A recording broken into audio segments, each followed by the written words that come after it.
WWE mentioned in some shape or form Vince McMahon on live television on Raw with his daughter standing in the ring, while an active federal lawsuit is working its way through the courts. Make that make sense. Welcome to the Tea Drop Strong Brew, no soft behavior. So, alright, let's set it up for you. March 30th, Raw, opening segment. Cody Rhodes, the undisputed WWE champion, is in the ring. And then, Stephanie McMahon's music hits. Now, right away, the IWC starts buzzing because Stephanie hasn't been around for a while. She's not a regular character when it comes to wrestling anymore. So the question immediately is, why is she here? What does she want? The segment plays out, they go back and forth, it gets personal, and then Cody Rhodes drops her father name on live television in 2026. Now, PW Torch, one of the, I guess, most respected wrestling media outlets in the business, call it a miss. And not because the performance was bad. They said, quote, that reference alone puts this segment in the miss column. Now, that's their fair opinion. Here's what makes this even stranger. And I need you all to really sit with this. Stephanie McMahon is Vince McMahon's daughter. She's not just a character, she's a real human being whose father is a defendant in an active federal SA abuse case or lawsuit. So WWE's creative team looked at that situation and said, yeah, let's use this to tease a Vince McMahon storyline, or maybe just bring up his name when we know we shouldn't for PR's sake. Let's bring Stephanie out and have Cody reference her father on live TV. And the thing is, the PW Torch writer said that really got me. He said, and I'm quoting, I'm very worried that Vince is the one on the phone with Randy Orton. PW Torch being funny, I guess. So now we got the possibility, not really, but maybe that WWE is building towards putting Vince McMahon into the WrestleMania 42 storyline, which we know it's not true. It's just a simple storyline, guys. As a character, as a presence, while the lawsuit is active.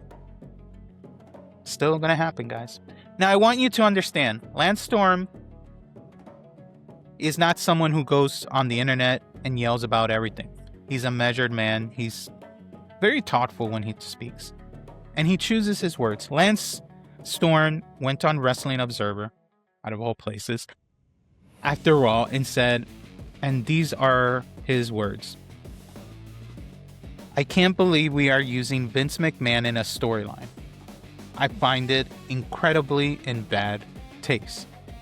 And then he said he turned the show off. He didn't pause the show, he just turned it off. He turned off WWE Raw.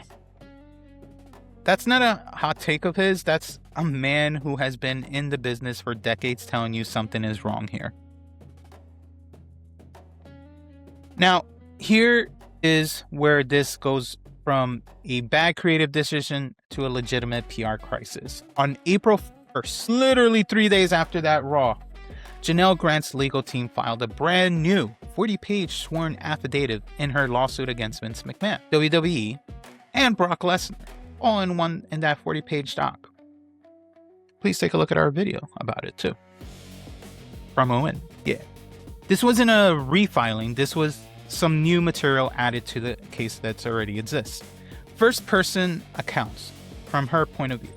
New allegations about physical and emotional abuse. A life-threatening attempt. More detailed claims involving John Laurinaitis.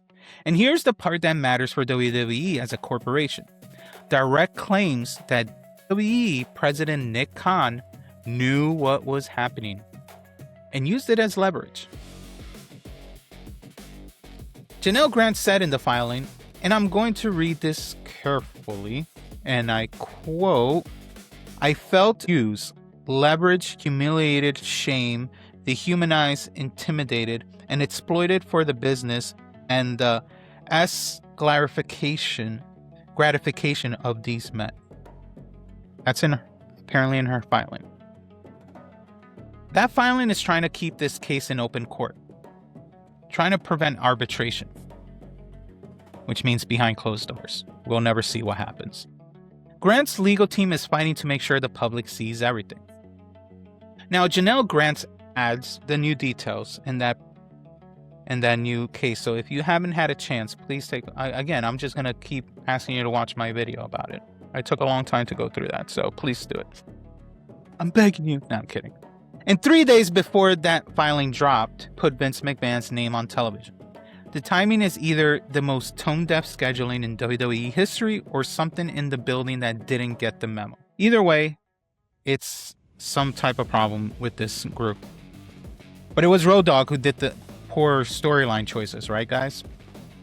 Here's what I think is actually happening, and I want your thoughts on the comments. WWE maintained an informal blackout on Vince's name for over a year. No mentions on TV, no tributes, no archive footage. The name was radioactive, and everybody inside the building knew it. When Cody dropped that reference on March 30th, whether it was scripted or whether it was a shoot, because some people are saying Cody's comments were real reaction, something changed. WWE either made a deliberate decision to test the waters or creative lost control of the narrative. And I'm not sure which one is worse. Because if it was deliberate, they just told you they're okay using Vince McMahon as a story asset while a federal lawsuit with a 40-page affidavit is sitting in front of a judge at this point.